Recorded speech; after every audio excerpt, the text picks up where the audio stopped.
풍수사가 삭제한 존재하지 않는 방. 절대 37층 창문을 열지 마십시오. 서울 한복판에 지어진 초고층 아파트. 그런데 입주민들에게 단 하나의 금지사항이 내려졌습니다. 밤 11시 이후 37층 창문을 절대 바라보지 마십시오. 그 이유를 알아낸 순간 사람들은 자신이 살고 있는 집이 처음부터 완성된 건물이 아니었다는 사실을 알게 됩니다. 프롤로그. 가장 완벽한 아파트의 이상한 규칙. 서울 도심 한가운데 누구나 부러워할 만한 초고층 아파트가 들어섰습니다. 한강이 내려다보이는 조망권, 지하 최고급 커뮤니티 시설, 최신 보안 시스템까지 갖춘 이 아파트는 분양 시작과 동시에 엄청난 관심을 받았습니다. 사람들은 말했습니다. 이 정도 집이면 평생 살아도 되겠다. 하지만 입주를 시작한 첫날부터 이상한 소문이 퍼지기 시작했습니다. 37층에 관한 이야기였습니다. 밤에는 37층 복도 창문 쪽으로 가지 마세요. 왜요? 그냥 관리실에서도 그렇게 말합니다. 처음에는 입주민들도 웃어넘겼습니다. 요즘 시대에 아파트 층 하나 가지고 무슨 괴담이냐고 생각했습니다. 하지만 입주 안내문 마지막 페이지에는 아무도 예상하지 못한 문장이 적혀 있었습니다. 1장. 입주민에게 전달된 5가지 규칙. 아파트 관리실에서 배포한 안내문에는 생활수칙과 함께 이상한 내용이 포함되어 있었습니다. 첫 번째, 밤 11시 이후 37층 복도를 지나갈 때 창문 방향을 바라보지 마십시오. 두 번째, 37층 동쪽 끝 세대에 불이 켜져 있어도 확인하지 마십시오. 세 번째, 엘리베이터가 37층에서 멈추더라도 내리지 마십시오. 네 번째, 새벽 시간 한강 방향에서 들리는 공사 소리를 확인하지 마십시오. 다섯 번째, 창문에 자신의 모습이 아닌 다른 사람이 보이면 절대 말을 걸지 마십시오. 입주민들은 누군가 만든 장난이라고 생각했습니다. 하지만 이상한 것은 관리실 직원들의 태도였습니다. 그들은 이 규칙을 설명할 때 웃지 않았습니다. 마치 이미 무언가를 알고 있는 사람처럼 침묵했습니다. 2장. 풍수사가 발견한 건물의 비밀. 몇 달 뒤, 한 풍수 전문가가 이 아파트를 방문했습니다. 그는 건물을 바라보는 순간 표정이 굳었습니다. 이 건물은 너무 높군요. 시공 관계자가 대답했습니다. 높으면 좋은 것 아닙니까? 요즘은 초고층이 인기인데요.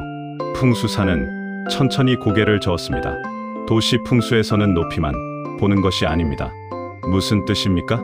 산이 뒤를 받치고 물이 앞에서 흘러야 기운이 안정된다고 봅니다. 그런데 이 건물은 주변보다 지나치게 높고 앞쪽 도로가 건물을 향해 곧게 들어옵니다.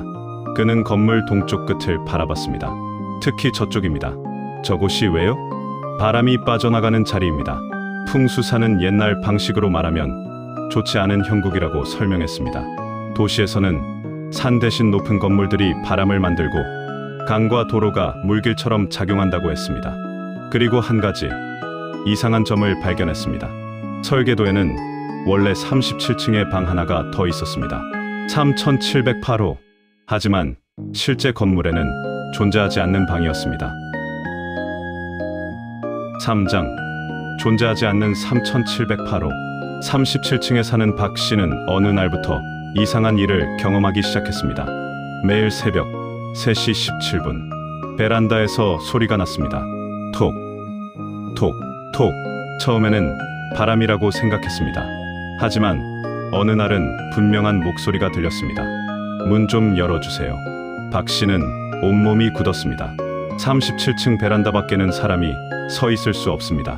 그런데 목소리는 계속되었습니다. 저 여기 살았습니다. 잠시 후 소리가 이어졌습니다. 제가 먼저 살았습니다. 박 씨는 경찰에 신고하려다가 멈췄습니다. 밖을 확인하는 순간 창문에 비친 자신의 모습 뒤에 누군가 서 있었기 때문입니다. 검은 옷을 입은 남자였습니다.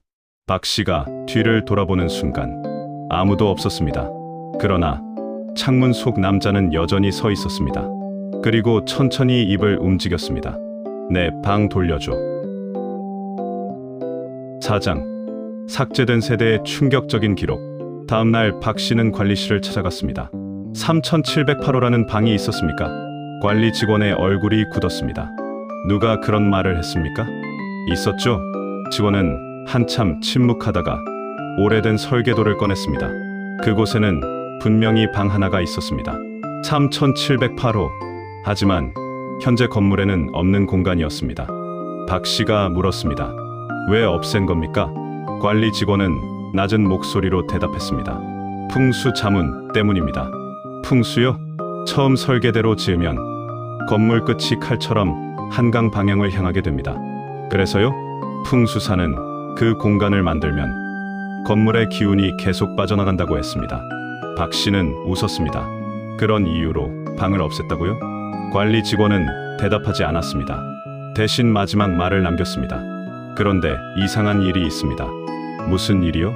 삭제한 방인데 가끔 엘리베이터 기록에는 37층 8호가 찍힙니다. 5장 마지막 규칙. 그날 밤 박 씨는 이사를 결심했습니다. 짐을 싸던 중 마지막으로 창문을 바라봤습니다. 37층 맞은편 어두운 공간 하나가 보였습니다. 그곳에는 불이 켜져 있었습니다. 그리고 창문 앞에 누군가 서 있었습니다. 박 씨는 얼어붙었습니다. 그 사람은 자신과 똑같은 얼굴이었습니다. 창문 너머에 자신이 손가락으로 글자를 썼습니다. 여기는 원래 내 집이었다. 박 씨는 그날 바로 집을 떠났습니다. 세입주자에게 남긴 것은 단 한 장의 종이었습니다. 거기에는 이렇게 적혀 있었습니다. 도시의 집터는 산과 물만 보는 것이 아닙니다. 도로의 방향, 바람의 흐름, 건물의 높이도 모두 집의 기운입니다. 그리고 가장 중요한 것은 기억하십시오. 도시에서 가장 위험한 공간은 아무도 없는 방이 아닙니다.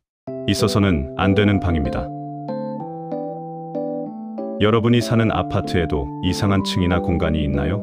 집을 선택할 때 풍수를 믿으시나요? 아니면 단순한 미신이라고 생각하시나요? 날씨가 더운 관계로 으스스한 풍수와 연관된 나폴리탄 괴담을 올려봤습니다. 소름 돋으셨는지요? 여러분이라면 이런 아파트에서 계속 살 수 있으십니까? 다음에도 도시 풍수 괴담 이야기를 보고 싶다면 구독과 알림 부탁드립니다.